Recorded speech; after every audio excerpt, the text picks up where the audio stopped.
अस्सलाम वालेकुम मिलियनेरो, आज बात हो रही है कोक की, जिसको हम सब क्या 94% दुनिया के जितने भी बंदे हैं जानते हैं। इट्स अ ब्रांड जो टेक्नोलॉजी के अलावा ना, यानी अमेज़ॉन के, गूगल के, फेसबुक के अलावा सबसे रिकगनाइज्ड, सबसे कीमती ब्रांड है जो नॉन डिजिटल है। कोक जब शुरू हुआ था तो 5 सेंट्स, यानी अब 5 सेंट्स की उस वक्त पता नहीं क्या वैल्यू थी, उतने का बिका करता था। एवरेज उस साल जब ये निकला था 9 बिकती थी बोतलें हर रोज़, उस साल की जो एवरेज थी। बोतल में नहीं आया था उस वक्त, वो फाउंटेन में लोग जिस तरह आजकल रेडियो में दे रहे हैं उस तरह दिया जाता था। बाद में इस बंदे के जहन में बात आई कि यार इसकी ना बोतल में पैकेजिंग डाल के देते हैं, and the rest is history. आज कोक की ये बात आ गई है कि 1.9 बिलियन सर्विंग्स, बोतलें कह लो, ग्लास कह लो, हर रोज़ इसके बिकते हैं। यानी दुनिया में हर चौथा बंदा कुछ ना कुछ ख़रीद रहा है। अब आप कहोगे हर चौथा बंदा, मैं तो नहीं जानता कोक पी रहा हो। भाईजान यहाँ तो उनका कमाल है, वो सिर्फ कोक नहीं बेचते।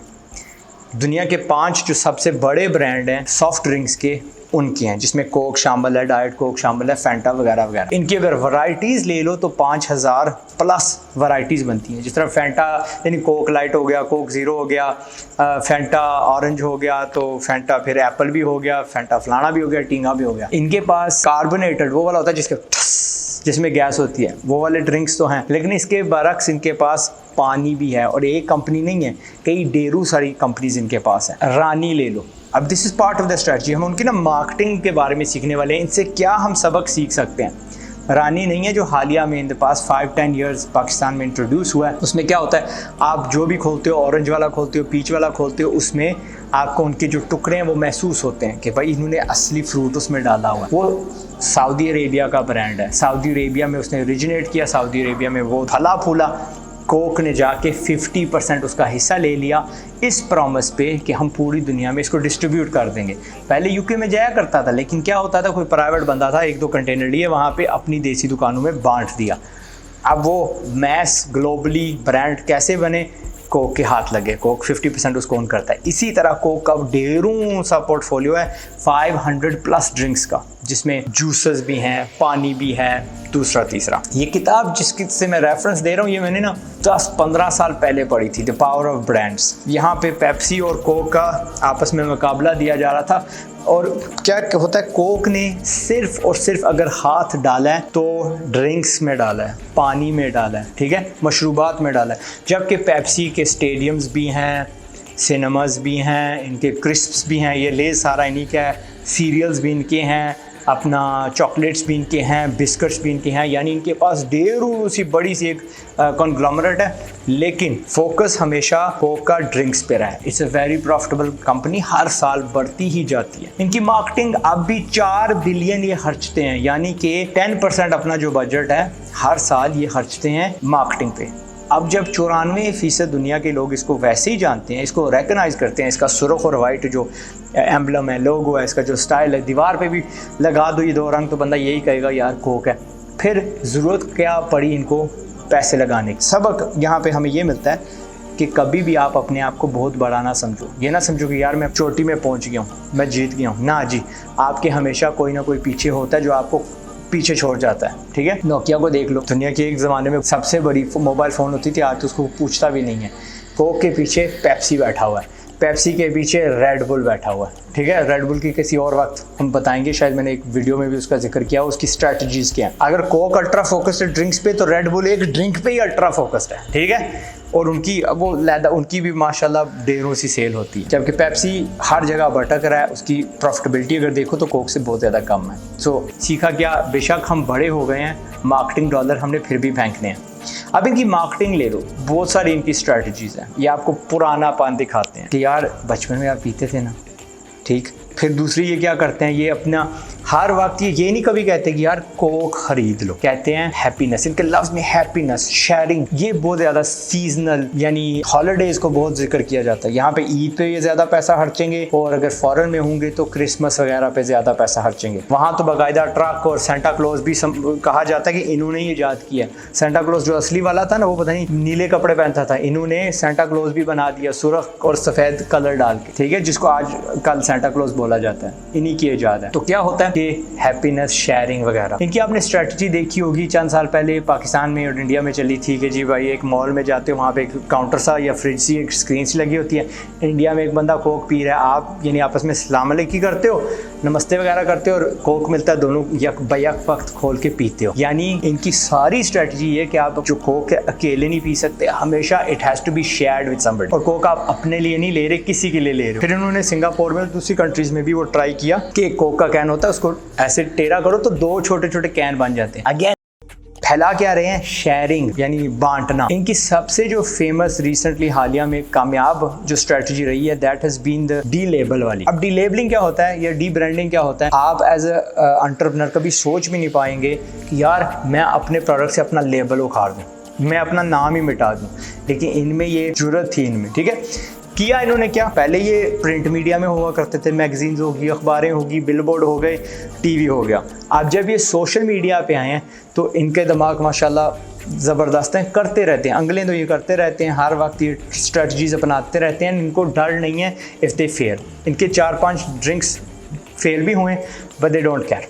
ओके, ऑस्ट्रेलिया में ये गए, वहाँ की पॉपुलेशन तकरीबन 20-22 मिलियन है, वहाँ पे इन्होंने 150 यानी 150 ऐसे नाम जो बहुत आम है, जो 42% मार्केट को यानी लगता था वो नाम, वो लिए और हर बोतल पे बजाय के कोक लिखने के उनके नाम लिख दिए। यार वो उन्होंने नाम छोड़िए, मॉम डैड मेट भी लिख दिया, वहाँ पे मेट चलता है ना, ऑस्ट्रेलियन एक्सेंट मुझे नहीं ज़हन में आ रहा, गुड डे माई, ठीक है, तो वो कर दिया।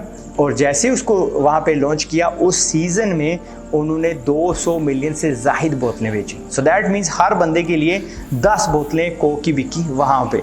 इनको पता चल गया कि यार ये तो चीज़ चलती है। फिर वही स्ट्रेटजी उन्होंने 70 मुल्कों में दोहराई।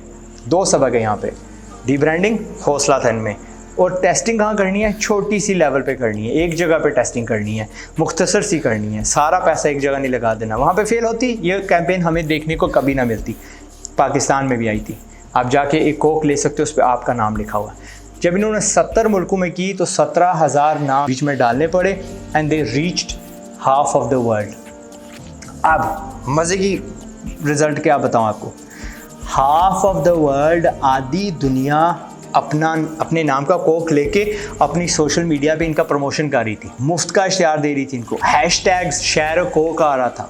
ठीक है, सेलिब्रिटीज़ क्या, इन्फ्लुएंसर्स जो होते हैं, जो अमूमन पैसे मांगते हैं, विदाउट रुपया मांगे, बगैर उनको रुपया दिए हुए, ये लेके अपनी सोशल मीडिया पे अपने मिलियंस वाले चैनल्स पे, टेंस ऑफ मिलियंस वाले चैनल पे दिखा रहे थे कि देखो मेरे नाम की कोक। कुछ कंट्रीज़ में इन्होंने एक्चुअली लिखने भी दिए, यानी आप खुद ऑर्डर कर सकते हो, इनकी वेबसाइट पे जाके लिखते हो और वो वही कोक आपको डिलीवर हो जाती है। कहना ये था कि लुक एट दैट स्ट्रैटेजी। यहाँ से आपने क्या सीखना है कि जो ट्रेडिशनल मार्केटिंग आप करने जाओगे उस पर आपके फिक्स्ड पैसे लगेंगे, बिलबोर्ड लोगे 30,000 का होगा, 1.5 लाख का होगा, हस्बे इलाका हस्बे साइज़ उसकी कीमत आप दोगे। लेकिन गुरिल्ला मार्केटिंग यानी ऊट पटांग मार्केटिंग, जिसे पब्लिसिटी स्टंट भी कभी कभार कहा जाता है, वो करना एक क्या कहते हैं इस दौर में मार्केटिंग वाले का एक यानी हिस्सा बन गया, ज़रूरी बन गया, फ़र्ज़ बन गया। You must do it. इससे आपकी बहुत ज़्यादा यानी मुफ्त की आपको मार्केटिंग मिलती है, एक्सपोजर मिलता है। आखिर में इनसे हम क्या सीखते हैं, कोक स्टूडियो। अब मैं गाने बजाने वाला बंदा तो नहीं हूँ, लेकिन यार सीखना तो हमने है इनसे, जिसे कहते हैं फर्स्ट मूवर एडवांटेज। जिसने पहला कदम उठा लिया उसको फ़ायदा हो जाएगा। ठीक है, किसी बाज़ार में आप एक नई चीज़ पहले इंट्रोड्यूस करोगे, अगर आपके साथ मार्केटिंग तगड़ी है, आप वहाँ पे आप में दम है कि मैं 1-2 साल रह सकता हूँ ताकि ये चीज़ आम हो जाए, तो आप हमेशा फ़ायदे में रहोगे, आप हमेशा टॉप पे रहोगे। ओके, तो एप्पल को देख लो स्मार्टफोन में फर्स्ट मूवर एडवांटेज, टेस्ला को ये गाड़ी इनकी इलेक्ट्रिक देख लो फर्स्ट मूवर एडवांटेज। इन्होंने क्या किया, कोक स्टूडियो स्टार्ट किया। इसके बाद तो भाई पेप्सी ने भी वो बैंड की कोई चीज़ की थी, नेस्कैफे ने अंडरग्राउंड वो पता नहीं वो स्टार्ट बेसमेंट शुरू किया हुआ है, मैंने सुना वो स्टेप्सल्स हैं उन्होंने भी कुछ अपना खाता शुरू किया हुआ है ऐसा। सो दीज थिंग्स ये मार्केटिंग के लिए, लेकिन वही खुद ही खर्चा पूरा कर देती है इनकी मार्केटिंग। मैं नहीं समझता कि उन म्यूजिशियंस के बिल्स जो हैं वो कोक अपनी जेब से दे रहा होगा। वही जो सिलसिला है उनका, वही उस पे जो एड्स चलते हैं, उनके जो यूट्यूब पे एड्स चलते हैं, उनके जो टीवी पे इश्तिहार चलते हैं, they will be paying for the fees of those artist. और वहाँ वो बड़े बड़े नाम लेके आ सकते हैं, फ्रॉम 2, 3, 4 कंट्रीज़ कोलैबोरेशन बनाते हैं, वहाँ खुली खुश होती जाती है। Simple ideas. बोतल पे नाम चेंज करना, और ब्रांडिंग इन्होंने हमेशा एक बात है कि सुर्ख और वाइट रखी है for a very long time. Consistency, सब्र करो, आपकी चीज़ इंशाल्लाह बहुत ज़्यादा चल जाएगी, और अपनी जो क्वालिटी है वो कभी गिरने ना देना। सबक के बाद सबक है इसमें, मैंने फहरिस्त इसलिए नहीं बनाई बिकॉज़ वो फिर उसमें मज़ा ना रहता। ठीक है, अल्लाह आपको भी इतना बड़ा करे कि आपके भी ब्रांड्स कल कोक जितने हों, स्टॉक मार्केट्स पे पूरी दुनिया के बिकते हों, एंड सो फोर्थ। कभी वक्त हुआ तो आई विल प्रॉब्ली शेयर गलतियाँ इस कंपनी ने क्या की हैं, from the bottling to the, वो गलतियाँ तो नहीं कहेंगी, इनमें ज़रूरत थी, इन्होंने इनकी बोतल जो है ना ये लोग खुद नहीं बनाते, वो किसी और का ठेका है, मानो कि शुरू से कॉन्ट्रैक्ट मालिक ने किसी और को दे दिया था। ठीक है, बट वो लंबी कहानी है और उसमें भी बड़े बड़े सबक हैं। और आखिर में यही कहूँगा, अगर आपको मेरी कहानी नहीं पता कि मैं डॉलर मिलियनेयर कैसे बना था 21 साल की उम्र में, तो मेरी कहानी के जो डिटेल्स हैं वो लिंक है वो नीचे डिस्क्रिप्शन में डली हुई है, if you are watching on Facebook या यूट्यूब। टिल देन अपना ख्याल रखिएगा। मैं हूं आज़ाद चाय वाला। अस्सलाम वालेकुम एंड पाकिस्तान जिंदाबाद।